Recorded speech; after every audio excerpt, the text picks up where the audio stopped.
Last class में हमने बात करी थी ग्राफिकल रिप्रेजेंटेशन ऑफ मोशन की, जिसके अंदर हमने पढ़ा था distance time graph. Distance time graph में हमने दो टाइप के ग्राफ पढ़े थे, यूनिफॉर्म मोशन के और नॉन यूनिफॉर्म मोशन के।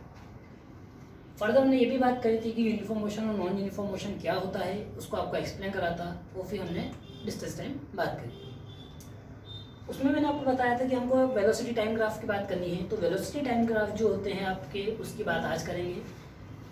वेलोसिटी टाइम ग्राफ देखो आप, ये 5 टाइप के बन सकते हैं। 5 टाइप के कैसे कैसे हैं ये देखो। पहला है यूनिफॉर्म वेलोसिटी, सेकंड है नॉन यूनिफॉर्म वेलोसिटी, थर्ड है uniform acceleration, fourth is non uniform acceleration and fifth is negative acceleration और रिटार्डेशन। इसका मतलब क्या होता है वो समझिए। पहला है यूनिफॉर्म वेलोसिटी। यूनिफॉर्म वेलोसिटी का मतलब ये होता है कि कोई भी जो गाड़ी चल रही थी वो एक ही वेलोसिटी से चल रही है, उसकी वेलोसिटी चेंज नहीं हो रही है, तो उसको बोला जाता है यूनिफॉर्म वेलोसिटी। जैसे कि गाड़ी चलना शुरू करी तो बट वैसे वो पहले तो खड़ी हुई थी, 0 से स्टार्ट होगी, लेकिन एक स्पीड पे जाके वो क्या होती है, कांस्टेंट स्पीड पे चलने लग जाती है। जैसे आप कहीं पे जा रहे थे, आप 30 की स्पीड पे पहुंचे 30 की स्पीड पे, और उसके बाद में आपकी गाड़ी कंटिन्यू आप 30 पे ही चला रहे हो, एक आइडियल कंडीशन है, तो वो क्या क्या कहलाएगा आपका यूनिफॉर्म वेलोसिटी। तो उसका इसमें क्या होगा, टाइम कैसे बढ़ता जा रहा है, देखो टी इधर बढ़ता है, एक्स एक्सिस पे टी है, टी बढ़ता जा रहा है, और वेलोसिटी जो है वो एक वैल्यू फिक्स्ड है। सपोज ये वैल्यू थी आपकी 20 की, कि 20 किलोमीटर पर आवर की स्पीड है, तो आपने जब उसको 2 सेकंड बाद देखा, और जब उसने आपने उसको 10 सेकंड बाद देखा, और जब आपने उसको 20 सेकंड बाद देखा, हर टाइम पे जो आपको वेलोसिटी मिल रही थी वो क्या मिली है, फिक्स्ड वैल्यू मिली है, कितनी, 20। तो इस केस में वेलोसिटी क्या होती है, कांस्टेंट वैल्यू। तो हमने क्या लिखा है, v इक्वल्स टू c, यानी वेलोसिटी जो होगी वो क्या होगी, कांस्टेंट होगी। अब ये कांस्टेंट कुछ भी हो सकता है, जैसे हमने एग्जांपल 20 लिया, it can be 30, it can be 40, can be 50 और एनी वैल्यू।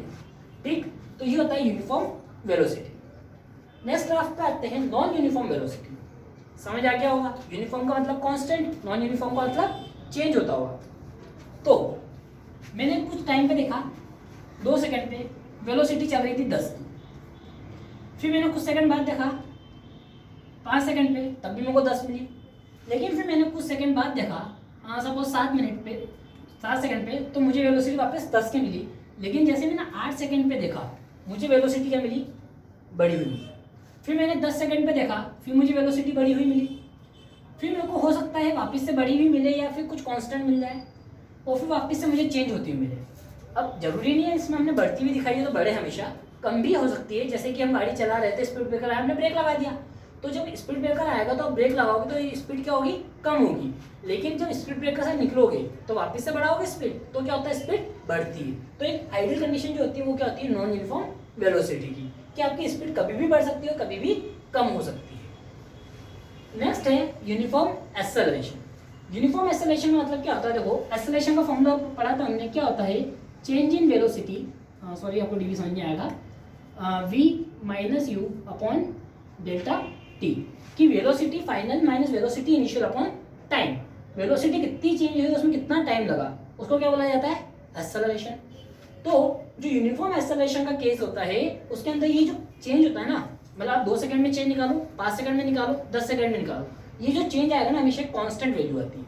मतलब कि जैसे कि सपोज ये 2 सेकंड पे वैल्यू स्पीड थी 2, यानी 1 सेकंड में 1 बढ़ रही है, तो जब मैं 3 सेकंड में देखूंगा तो मुझे स्पीड मिलेगी 3, जब मैं 4 सेकंड पे देखूंगा तो स्पीड मिलेगी 4, जब 10 सेकंड पे देखूंगा तो स्पीड मिलेगी मुझे 10, जब मैं 15 पे देखूंगा तो स्पीड मिलेगी मुझे 15।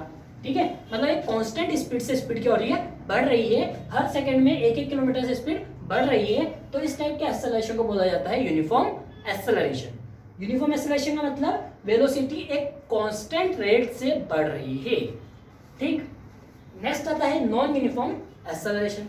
नॉन यूनिफॉर्म मतलब कि बट ऑब्वियसली यूनिफॉर्म नहीं है, मतलब कभी तो ज्यादा बढ़ेगी, कभी कम बढ़ेगी, कभी ज्यादा बढ़ेगी, कभी कम बढ़ेगी, कभी हो सकता है ब्रेक भी लगे, जो एक आइडियल कंडीशन होती है। बढ़ रही थी, देखो अभी किस तरीके से बढ़ रही है, इस तरह से, फिर उसके बाद में किसी कारण से कम हुई, फिर बढ़ने लगी। लेकिन देखो यहाँ पे वेलोसिटी धीरे धीरे बढ़ रही थी, टाइम ज़्यादा चल रहा है और वेलोसिटी कम है, लेकिन इस जगह पे टाइम कम चला है, वेलोसिटी ज़्यादा है। एक्चुअल में ग्राफ में क्या होता है, देखो अगर लाइन यूँ बनी हुई है, इसका मतलब क्या है, ये चीज़ ज़्यादा तेज बढ़ रही है, ये धीरे है। लेकिन जब लाइन यूँ बनती है, इसका मतलब है ये ज़्यादा तेज बढ़ रहा है और ये धीरे बढ़ रहा है। ठीक है। जिधर ज़्यादा झुकी हुई होती है ना लाइन, वो चीज़ ज़्यादा जल्दी बढ़ती है। तो यहाँ पे देखो ये वाली लाइन जो है एक्स एक्सिस की तरफ ज़्यादा झुकी हुई है, ठीक है। ये देखो एक छोटी सी लाइन मैं बताता हूँ आपको, ये देखो, ठीक है, और ये ऑलमोस्ट 45 डिग्री पे है। लेकिन यहाँ पे देखो ये जो लाइन है ना, ये इसकी तरफ वाई एक्सिस की तरफ ज़्यादा झुकी हुई है, ठीक है। यानी इसमें यहाँ पे तो क्या हो रहा है, टाइम ज़्यादा बढ़ रहा है, वेलोसिटी कम बढ़ रही है। यहाँ पे वेलोसिटी ज़्यादा बढ़ रही है और टाइम कम बढ़ रहा है। तो जो rate of change of velocity है वो कांस्टेंट नहीं है, वो आपका कंटिन्यूसली वेरी हो रहा है। उसको बोला जाता है नॉन यूनिफॉर्म एक्सेलरेशन। लास्ट पे आते हैं नेगेटिव एक्सेलरेशन, और जिसको हम रिटार्डेशन भी बोलते हैं, ठीक है।